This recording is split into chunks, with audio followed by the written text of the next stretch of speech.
L'association de résidents a volé mon chien pendant que j'étais au travail, prétextant qu'il aboyait trop.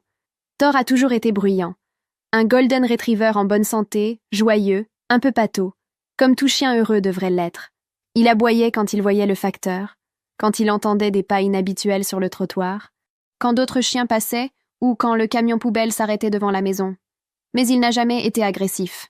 Il n'a jamais mordu personne, n'a jamais quitté la cour, n'a jamais dépassé les limites de la propriété. C'était juste un chien qui faisait son rôle de chien.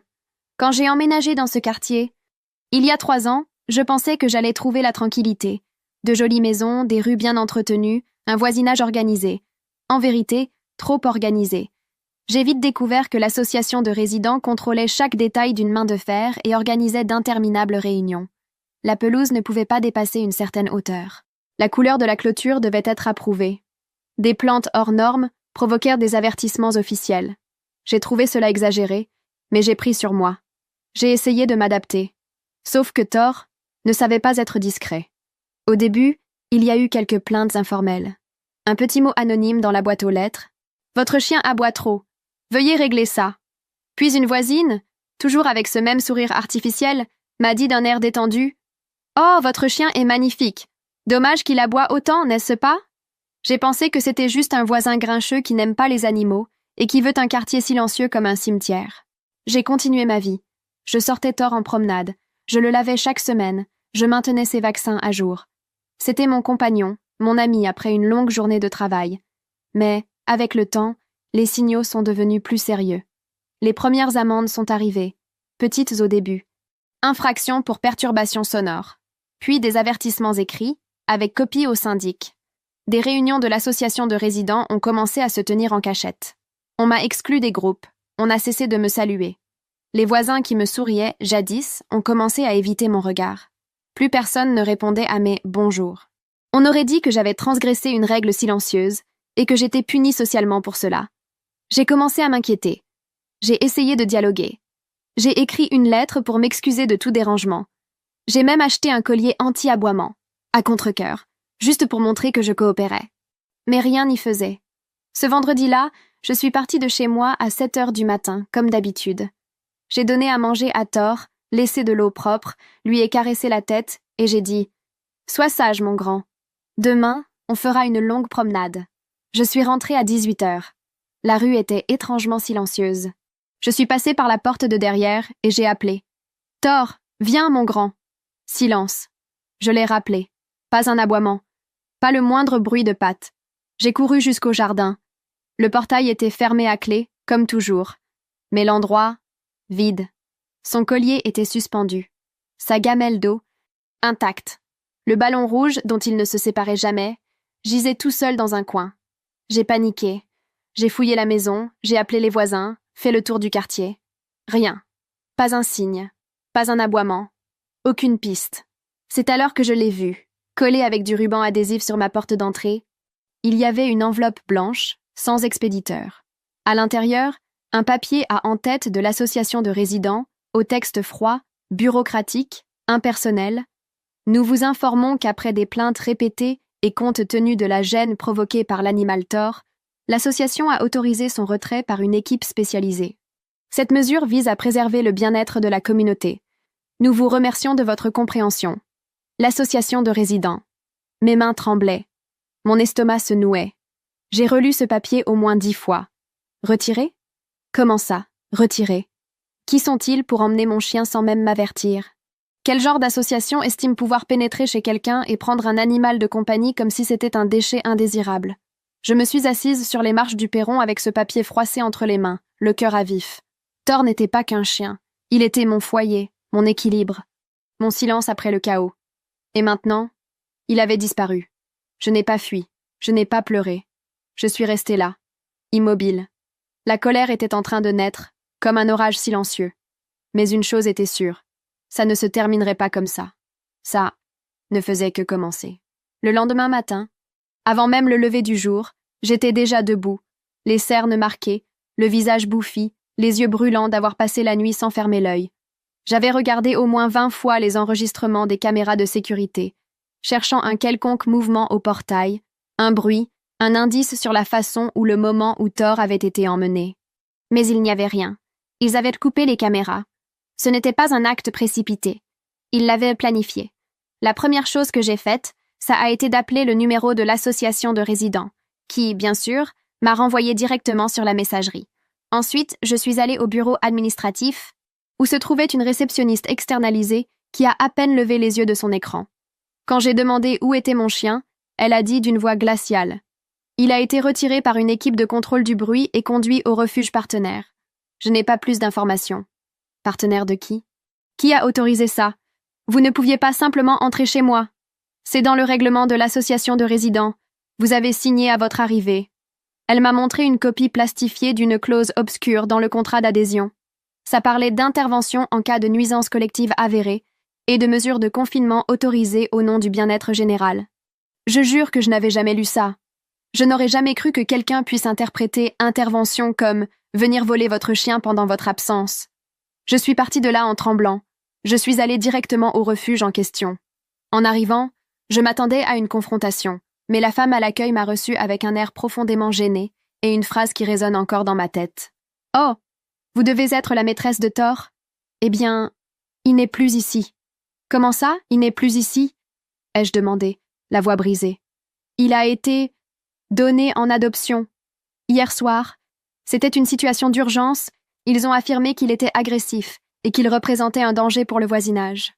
Il y a eu une demande directe de l'association de résidents, avec autorisation formelle. Adopté, sans mon consentement, sans me prévenir, il était en parfaite santé. Je ne fais que suivre les protocoles, madame. » J'ai craqué sur place. J'ai hurlé, pleuré, frappé sur le comptoir.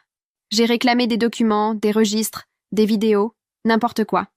Tout ce que j'ai obtenu, ce furent quelques feuilles superficielles, signées par quelqu'un de l'association de résidents, avec mon nom mal orthographié et une description grotesque de Thor en tant qu'animal agité, potentiellement agressif, sans vaccin à jour. Des mensonges. Tout était faux. Il était vacciné, pucé, avec un contrôle vétérinaire récent. Il le savait. À cet instant, quelque chose s'est brisé en moi. La douleur s'est changée en rage. Et la rage s'est muée en certitude. Puisque personne ne m'aidait, je trouverais la vérité toute seule. Je suis rentrée et j'ai commencé à téléphoner à tout le monde. Amis, vétérinaires, ONG de protection animale, avocats. Mais à chaque fois, on me fermait la porte. Personne ne voulait s'impliquer. Quand je mentionnais que l'association de résidents était mêlée à l'affaire, les gens reculaient, comme si je parlais de la mafia. Dans le quartier, l'humiliation a empiré. J'ai commencé à remarquer des chuchotements, des regards appuyés, des sourires en coin. Sur l'un des groupes en ligne, j'ai lu un commentaire. Ils ont enfin réglé le problème du chien du lot 24B. Il était temps. J'étais devenue la folle au chien. La femme qui crie au portail, qui arrache les notifications, qui pique une crise au refuge. Et malgré tout, personne ne tendait la main. Mais je n'allais pas abandonner. Je n'allais pas accepter. Ils pouvaient m'isoler, me tourner en ridicule. Mais s'ils croyaient que j'oublierais Thor, ils se trompaient lourdement. J'allais retourner chaque recoin de ce quartier s'il le fallait. Découvrir où il était, qui l'avait pris, pourquoi, qui avait signé. Ils pensent qu'ils ont affaire à une femme hystérique. Mais ce qu'ils viennent de créer, c'est une femme dangereuse. Les nuits ont cessé d'exister. Dormir est devenu un privilège que je ne connaissais plus. L'obsession m'a envahi. Je me levais et me couchais, quand j'arrivais à dormir, en pensant à Thor, à son visage quand il me voyait prendre la laisse, aux aboiements qu'il poussait en entendant ma clé dans la serrure, à cette joie folle de celui qui ne veut qu'une seule chose, être près de vous. Maintenant, chaque fois que je passais le portail de chez moi, je ne trouvais que le silence. Et ce silence faisait plus mal que n'importe quel cri. J'ai commencé à enquêter. Seule. J'ai laissé tomber la volonté de plaire. C'était fini. Je ne voulais plus de sympathie. Je voulais des noms, des dates, des preuves. Je suis retournée au refuge, cette fois avec un enregistreur caché dans la poche. La femme de l'accueil m'a reconnue de loin et a appelé la sécurité avant même que j'ouvre la bouche. Mais je n'étais plus là pour quémander. Toute la semaine, j'ai appelé d'autres refuges, en me faisant passer pour une bénévole, en proposant mon aide pour comprendre comment fonctionnaient les adoptions accélérées. C'est là que j'ai trouvé quelque chose d'étrange. Un refuge minuscule, presque inconnu, m'a dit au téléphone « Ah, vous êtes de la région de l'association de résidents Hillside, non? On reçoit parfois des retraites de là-bas. Comment ça ?» ai-je répliqué, essayant de garder mon calme. Eh bien, ils ont leur propre système. Quand il y a un chien qui aboie trop ou qui pose problème, ils nous l'envoient. On ne fait que signer, le recevoir et le rediriger. Rien d'illégal, mais c'est particulier. Ça, c'était la première fissure dans la façade bien propre de l'association de résidents. J'ai continué. J'enregistrais tout. Réunion de quartier? J'étais au fond, téléphone en mode avion, caméra enclenchée dans ma poche. J'ai commencé à constituer un dossier papier avec des noms, des horaires, des captures d'écran de conversation, des copies des amendes que j'avais reçues. J'ai parlé à d'anciens habitants, ceux qui avaient eu le courage de partir, et l'un d'eux, vivant loin maintenant, m'a envoyé un message vocal disant « Tu n'es pas la seule. Mon berger allemand a disparu de la même façon. On m'a dit qu'il s'était enfui. Aujourd'hui, je suis sûre que non. » Chaque témoignage était comme un clou qui s'enfonçait plus profondément dans ma poitrine. Et plus je creusais, plus c'était sordide. J'ai découvert que le refuge responsable de ces retraits avait reçu, 2 ans plus tôt, un don substantiel, de l'association de résidents elle-même, et que la présidente de l'association gérait une entreprise de commerce de chiens dressés, une société qui fournissait des chiens calmes et obéissants à des résidences fermées et à des cliniques de thérapie. Le lien devenait évident. Thor n'avait pas été retiré. Il avait été emmené, vendu. J'ai commencé à me déplacer partout avec un carnet à la main. Je notais tout. La moindre phrase suspecte, chaque regard louche, chaque nom nouveau. C'est devenu une obsession. J'ai perdu des amis. Des proches disaient que j'étais obsédée, que je devais passer à autre chose. Mais personne ne comprenait. Ils m'avaient volé mon meilleur ami, m'avaient traitée de déséquilibrée, de bruyante, volée en silence. Et maintenant, j'étais la dingue du quartier. Celle qui parle seule, qui fouille les ordures, qui enregistre les réunions, qui griffonne des noms sur un clipboard jaune. Celle qui a perdu son chien et la tête. Mais je savais ce que je faisais. Parce que derrière le mépris, le silence et la moquerie, je me rapprochais de la vérité. Quelque chose me disait que j'étais à un cheveu de découvrir ce qu'ils avaient fait de tort. Et personne ne m'arrêterait. Le dossier était noir, épais, lourd. Au début, je n'y avais mis que quelques amendes, une copie floue du mot de l'association de résidents et quelques papiers suspects venant du refuge. Mais maintenant, il débordait de documents, transcriptions d'audio, captures de discussions effacées, noms, CNPJ, immatriculation d'entreprise, reçus de dons, copies des procès-verbaux d'anciennes réunions, témoignages d'autres voisins dont les chiens avaient aussi disparu. C'était plus qu'une compilation, c'était le corps d'un crime. Le véritable tournant est arrivé un soir banal, tellement banal que j'ai failli ne pas sortir. J'étais épuisée, abattue, prête à renoncer pour la journée. Mais le destin, souvent, nous pousse quand on s'y attend le moins. On a sonné à la porte. Une femme portant un masque, des lunettes de soleil et une casquette m'a remis une enveloppe Kraft. Pas de nom. Pas d'explication. Elle m'a regardée avec une compassion que je n'avais pas ressentie depuis longtemps et a dit « Certaines personnes ont encore une conscience, mais parlent doucement. Ils entendent tout. » Puis elle est partie. À l'intérieur, une lettre manuscrite, pleine de ratures et de nervosité. Son auteur se présentait comme une ex-employée du refuge. Elle expliquait avoir été licenciée après avoir contesté les ordres directs venus de l'association de résidents. Comment les chiens retirés ne passaient quasiment jamais d'évaluation médicale, comment les rapports étaient remplis avant même de voir l'animal, et comment, dans certains cas, on leur demandait de remanier les informations en fonction de ce dont l'association de résidents avait besoin. À la fin de la lettre, elle écrivait d'une main tremblante « Thor a été vendu. Sous un faux nom, la puce retirée. Document falsifié. L'acheteur a été indiqué directement par la présidente de l'association de résidents. À ce moment-là, je n'ai pas crié. Je n'ai pas pleuré. Je n'ai pas bougé. Je suis restée là à lire ces mots comme si je lisais une condamnation à mort. Mais la douleur s'est transformée en action. J'ai sorti mon dossier. J'ai organisé chaque preuve comme si je préparais un procès. Et j'ai commencé à poser des questions plus directes. J'ai appelé des journalistes, des militants, des ONG.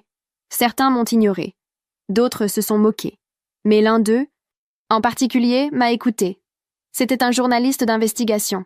Quand je lui ai raconté une partie de l'histoire, il m'a prise pour une exagératrice. Mais il a changé de visage en voyant les documents, les enregistrements, la lettre de l'ex-employé. C'est beaucoup plus gros que ça n'en a l'air. Nous avons commencé à dresser la chronologie. L'association de résidents avait retiré au moins 8 chiens durant les 18 derniers mois, tous signalés pour aboiements excessifs, tous chez des propriétaires ayant reçu le même type de plainte. aucun jamais récupéré, aucune enquête officielle. Aucune sanction contre l'association. Et il y avait plus.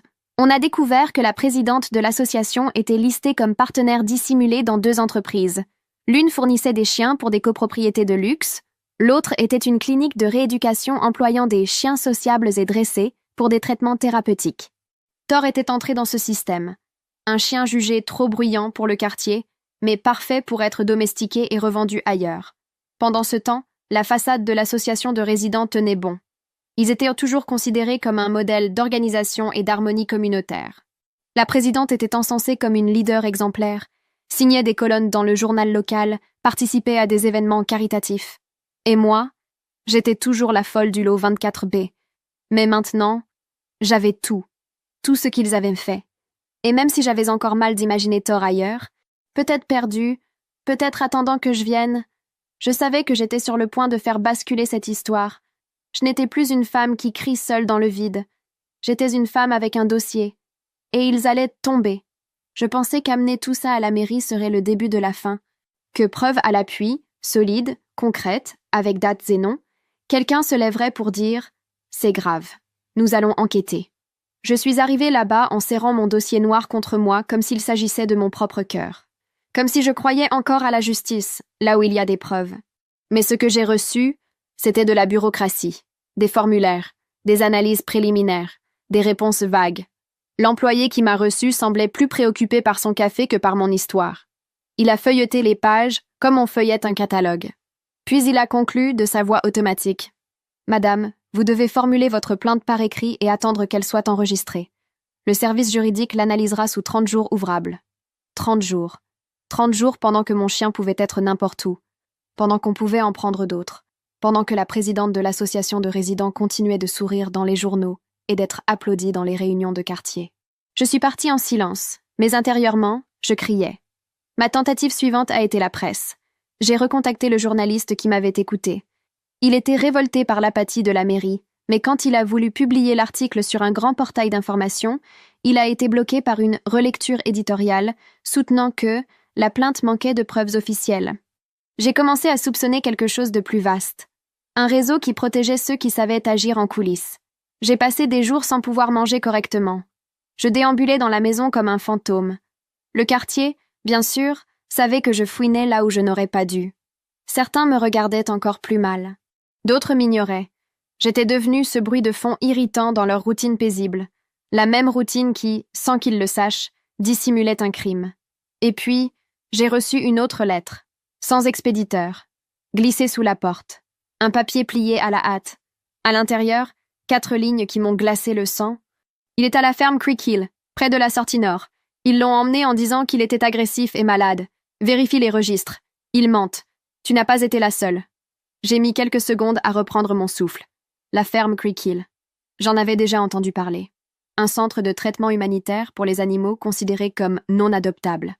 Un lieu censé pratiquer l'euthanasie indolore pour les chiens gravement malades ou jugés violents. Il disait que Thor avait été amené là-bas, pour mourir. J'ai senti ma poitrine se serrer. Je tremblais tellement que j'avais du mal à composer un numéro sur mon téléphone. J'ai appelé le journaliste. Il est resté silencieux en lisant la lettre. Puis il a dit « Je viens avec toi ». Le lendemain, on a pris la route. La ferme était isolée. Curieusement propre, comme un décor mis en scène. Un employé nous a reçus poliment, mais son regard cachait quelque chose. Nous avons expliqué que nous cherchions un chien nommé Thor. Récemment retiré par l'association de résidents. Il a nié savoir quoi que ce soit. Parlé de dossiers incomplets. Mais le journaliste a insisté. Nous avons sorti la lettre, le dossier. Son visage est devenu livide. Il est parti derrière en disant « Laissez-moi vérifier », ce qui a duré près de 20 minutes. À son retour, il a annoncé que Thor avait bien été admis, mais malheureusement euthanasié pour raisons sanitaires. Il nous a montré un document, faussement tamponné, affirmant que le chien avait la rage. La rage. J'ai failli m'évanouir. Thor qui était vacciné. Thor qui avait un bilan vétérinaire récent. Thor qui n'avait jamais mordu personne. J'ai demandé s'il y avait eu une autopsie. Ils ont dit non. Une photo? Un rapport? Une preuve? Rien. Ils se sont contentés de répéter. C'était un cas urgent. Nous avions l'autorisation de l'association de résidents, signée par la présidente. À cet instant, j'ai compris. Non seulement ils avaient envolé mon chien, ils avaient menti, falsifié des documents, puis l'avait tué. Le monde s'est figé. Tout se passait au ralenti. La douleur n'a pas de nom. C'était bien plus qu'un deuil. De l'indignation, de l'impuissance, du désespoir et de la rage. Tout réuni en un seul bloc dans ma poitrine. J'ai pleuré, oui, mais j'ai aussi senti quelque chose naître. Un feu qui ne s'éteint pas. Je n'allais pas m'arrêter. Parce que maintenant, ce n'était plus seulement pour moi. C'était pour tous les autres noms de cette lettre. Pour les autres chiens. Pour toutes les maisons à qui on avait arraché le son de leurs aboiements. La justice, j'ai compris, est autre chose. Mais si le système ne veut pas faire ce qui est juste, je le ferai moi.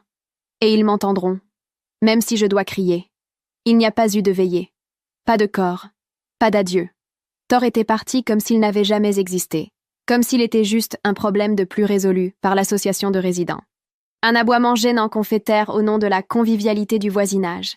Mais il a existé. Et tant que je vivrai, sa douleur criera en moi. Le lendemain de la visite à Creek Hill, je suis rentrée chez moi sans même pouvoir ouvrir la porte. Je me suis assise sur le sol du perron pendant des heures, avec son collier rouge, celui qu'ils avaient laissé pendu au portail, comme un avertissement, un trophée. J'ai pleuré jusqu'à ne plus pouvoir. Mais le jour d'après, j'ai appelé mon avocat. Avec toutes les preuves que j'avais accumulées, la lettre anonyme, les registres truqués, le dossier complet portant les noms des coupables, nous avons intenté une action pénale pour vol, fraude documentaire, association criminelle, maltraitance animale et, oui, homicide animal. J'ai aussi porté le dossier auprès du défenseur public, du ministère public, de la presse locale. Je suis allée voir des stations de radio, écrit à des chroniqueurs. Tout publié sur les réseaux sociaux avec copies à l'appui. Et cette fois, quelqu'un a écouté. Une journaliste indépendante, de celles qui n'ont pas peur de remuer la boue, m'a appelé. J'ai lu tout ça. Il faut le publier. On ne peut pas laisser ça cacher. L'article est sorti 2 jours plus tard, avec des photos de Thor, des captures d'écran des messages, des extraits de la lettre, et ce titre, « Une association de résidents pourrait être liée à un réseau illégal d'extermination de chiens bruyants ». Ça a été comme jeter de l'essence sur un feu déjà allumé à l'intérieur de moi. Le lendemain, on m'a convoqué à une réunion extraordinaire du nouveau conseil provisoire de l'association de résidents, mise en place en urgence après la parution. L'ancienne présidente, elle niait toujours tout, avec le même sourire figé. Mais à présent, elle me regardait avec haine. J'y suis allée, évidemment. La réunion s'est déroulée dans une salle improvisée du centre communautaire. Il y avait une 20aine de personnes, tous voisins. Certains curieux, d'autres mal à l'aise. Et là, debout, dossier en main, j'ai fait face pour la première fois à l'ancienne direction de l'association. « Vous avez tué mon chien ?» ai-je dit, ma voix basse mais ferme. « Vous avez falsifié des documents, vous êtes entré chez moi pour le prendre, vous avez rédigé de faux rapports, signé des papiers avec mon nom écorché, et vous avez vendu des animaux comme s'ils n'étaient que des objets. » Une femme, assise au bout de la table, m'a regardée avec lassitude. « Vous devriez consulter un psy. Vous êtes obsédé. Ce n'était qu'un chien. Si vous l'aviez mieux éduqué, tout ça ne serait pas arrivé. » Le silence a claqué dans la pièce comme une gifle. J'ai ri, nerveusement. « Mieux éduqué ? Vous avez pénétré chez moi sans autorisation. Vous avez décidé que ces aboiements étaient de trop pour votre standard de quartier et l'avez emporté comme un vulgaire déchet. Ça, ce n'est pas éduqué. C'est un crime. » Un autre ex-membre du conseil, d'un air moqueur. « Le problème, c'est que vous n'avez jamais compris la vie en communauté. Vous avez cru pouvoir tout faire à votre manière, sans tenir compte des gens dérangés par ce chien qui aboie trop. Moi aussi, je suis dérangée par les commérages, par ceux qui balayent la saleté sous le tapis et qui couvrent un crime grâce au règlement. Et pourtant, je n'entre pas en douce chez eux. » Ils ont ricané, comme si j'étais un spectacle, comme si j'étais seule dans mon délire. Mais là, entourée de ces regards qui me jugeaient, traitée de déséquilibrée, je n'ai pas flanché. Parce que, pour la première fois, certains visages dans le public se sont mis à changer d'expression. J'ai vu de la perplexité, de la gêne, des gens qui commençaient à comprendre qu'il y avait un grave problème derrière la paix qu'on leur vantait. « Je vais vous poursuivre tous », ai-je annoncé. Pas seulement pour moi, pour les autres, pour les chiens disparus, pour les familles que vous avez réduites au silence, pour la douleur que vous appelez du bruit. J'ai attrapé mon dossier, jeté un dernier regard à cette salle glaciale, et je suis partie sans un mot de plus. Ils pensent toujours que je suis folle. Mais maintenant, ils craignent ma folie. Et ils ont raison, parce que cette folle ira jusqu'au bout, même si je dois garder dans mes mains le collier de Thor et la rage de celle qui a tout perdu. mais avec la certitude que je ne m'arrêterai pas avant que chaque nom impliqué n'ait été, au moins une fois, confronté au poids de ses actes. La justice peut être lente, mais la vengeance de la vérité, c'est attendre. Les procédures ont finalement avancé. Lentement, comme toujours, mais elles ont avancé. Mais, pendant ce temps, mon nom continuait à tourner dans les réunions du quartier, même en mon absence. J'étais presque une légende, la femme qui a perdu son chien et qui a vrillé, qui enregistrait les réunions, empilait les preuves et maintenant menaçait de détruire la réputation du quartier pour un chien qui gênait. Mais ça n'a jamais été juste un chien. C'était ce qu'il représentait. Sa vie, la mienne, celle de tous ceux qui se sont tus. Et désormais, j'avais un atout qu'il n'avait pas anticipé. Du soutien. Après la parution de l'article, d'autres personnes ont commencé à me contacter. En douce, avec peur, mais elles sont venues. Une dame âgée, à qui on avait retiré son caniche parce qu'il aboyait lors des orages. Un couple qui n'a plus jamais revu leur beagle après 2 amendes et une visite corrective dans leur jardin. Un retraité, au bord des larmes, m'a montré un vieil album de son chien disparu. On m'a dit qu'il s'était enfui, mais il ne sortait jamais. Jamais. Peu à peu, ce qui n'était qu'un cri solitaire est devenu un cœur étouffé. J'ai créé un groupe en ligne. Je l'ai appelé « Voix qui aboie ». On a commencé à 4, puis 10, 15. Et quand j'ai vu, on était plus de 50 à partager des récits semblables. Dans des quartiers, des villes différentes, mais la même structure, la même excuse, le même silence. Le scandale a grossi. Et l'association de résidents, elle a commencé à se fissurer de l'intérieur. La présidente a disparu des réseaux. Son entreprise de dressage de chiens a fermé. Son avocat, qui se montrait arrogant au début, a commencé à reporter les audiences. Puis un mandat de perquisition est tombé sur l'un des ex-directeurs. Ils ont tout saisi, documents, ordinateurs, téléphones. Je l'ai appris par des tiers, mais je me suis permis un sourire. Pour la première fois depuis longtemps, on m'a appelé à témoigner officiellement. Je suis arrivée avec ce dossier noir, si plein qu'il ne fermait presque plus. J'ai traversé la porte du commissariat la tête haute, je me suis assise face à l'inspecteur et j'ai tout raconté. Sans trembler, sans hésiter. Les noms, les dates, les trucages, les complicités. Et à la fin, j'ai sorti le collier de Thor de ma poche. Je l'ai posé sur la table. Voilà, c'est tout ce qu'il me reste de lui. J'aimerais que vous vous rappeliez ça, au cas où vous penseriez qu'il ne s'agissait que d'un chien. Il n'a rien dit, mais il n'a pas détourné le regard non plus. Quelques semaines plus tard, j'ai reçu un appel. La journaliste qui avait publié le premier article m'a contacté, sans cacher son émotion. Une nouvelle dénonciation vient de sortir. Quelqu'un de l'intérieur a fourni des documents prouvant la vente de chiens sous de faux papiers. Plus d'une vingtaine. Le nom de Thor y figure. J'ai fermé les yeux. J'ai senti Thor près de moi. Pas en esprit, mais dans ce qu'il était devenu. L'étincelle. La preuve que ce combat valait la peine. L'association de résidents, en tant qu'entité, a été officiellement dissoute dans mon quartier. Dans d'autres, on a lancé des audits. Certains des responsables sont encore sous enquête, d'autres ont disparu, mais ils ne peuvent plus parader comme s'ils possédèrent les lieux. Et moi? Je garde toujours son collier. Parfois dans mon sac, parfois suspendu au rétroviseur de ma voiture. C'est mon rappel quotidien. De qui j'étais. De ce qu'ils m'ont pris. Certains voisins me jettent encore des regards noirs, disent que j'ai été trop loin, que j'ai créé des conflits là où il n'y avait que paix. Mais j'ai appris que la paix construite sur l'injustice n'est pas la paix. C'est du contrôle. Et si être la femme qui a révélé tout ça me vaut d'être détestée, qu'il en soit ainsi. Parce que maintenant, je marche dans les mêmes rues qu'avant. Mais ceux qui riaient, qui me méprisaient, qui m'ignoraient, ce sont eux qui baissent les yeux.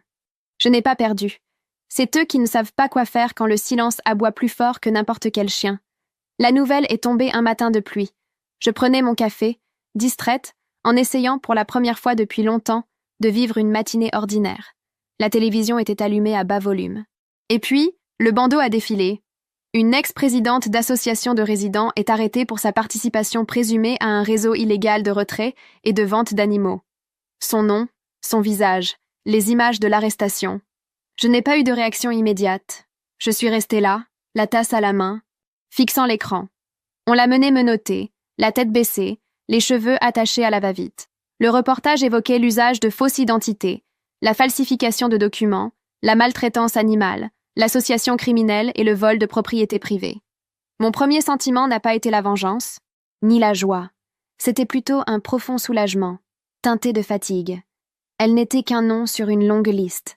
Mais c'était sa signature, c'était elle qui avait autorisé, celle qui avait menti à propos de Thor. Dans les jours qui ont suivi, tout s'est effondré. La ferme Creek Hill, l'endroit où on écartait les chiens soi-disant indésirables, a été fermée par décision de justice. Des enquêteurs y ont trouvé des documents raturés, de faux rapports vétérinaires, et un terrain à l'arrière où les chiens euthanasiés étaient enterrés sans procédure. Certains portaient encore leur collier, des jouets, ou même un petit papier avec leur nom. Cette image ne me quittera jamais. Thor était peut-être là. Ou y était déjà. Avec toutes les preuves rassemblées et la médiatisation de l'affaire, ma plainte pour dommages moraux et matériels a avancé avec force. Certains ont cherché un accord, d'autres ont tout nié. Mais le juge s'est montré ferme. À la fin, j'ai reçu une indemnisation d'1 million de réais. 1 million. Le chiffre me paraissait absurde, irréel. Des gens me félicitaient comme si j'avais gagné au loto. Des avocats m'appelaient pour me proposer leurs services. Des journalistes voulaient en savoir ce que j'allais faire de tout cet argent. Mais personne ne comprenait.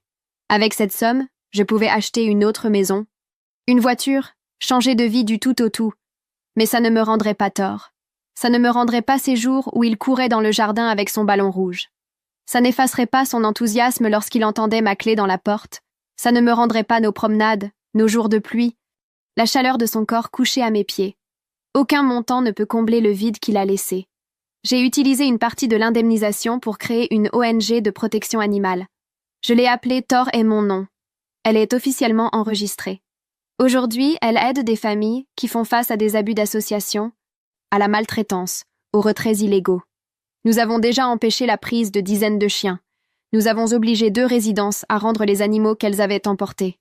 Le reste de l'argent est toujours là, parce que je n'ai besoin de rien d'autre. Certains disent que j'ai gagné, mais je n'ai pas vraiment gagné. Ce qu'on a obtenu n'était pas une victoire, mais une justice retardée. Le strict minimum. La blessure reste ouverte.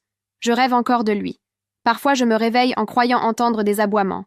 Parfois je parle toute seule dans la maison et réalise que j'attends une réponse qui ne viendra jamais. Et malgré tout, je continue. Parce que chaque aboiement sauvé grâce à cette histoire vaut plus que 1000 nuits blanches. Chaque chien qui reste dans sa famille, chaque plainte qu'on n'ignore pas, chaque voisin qui réfléchit avant de commettre une cruauté déguisée en organisation, c'est pour lui, pour Thor. Et si je devais tout refaire, être traitée de folle, ridiculisée, isolée, je le referais. Parce que l'amour véritable ne s'abandonne pas, ne se livre pas, ne se tait pas. Thor était mon ami, et personne ne touche à ce qui est à moi impunément. Maintenant, le monde le sait, eux aussi. J'ai longtemps refusé l'idée. Pendant des mois, la simple pensée de faire entrer un autre chien chez moi me semblait une trahison. Comme si laisser la place à un autre signifiait oublier Thor.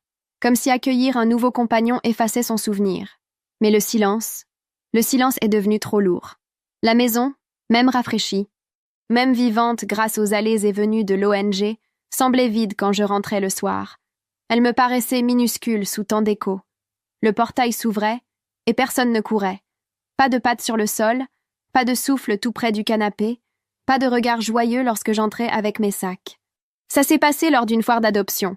Je n'étais là que pour représenter l'ONG, aider à filtrer les adoptants, discuter avec des protecteurs. Et puis, dans un coin d'un stand improvisé, couché sur une couverture usée, je l'ai vu.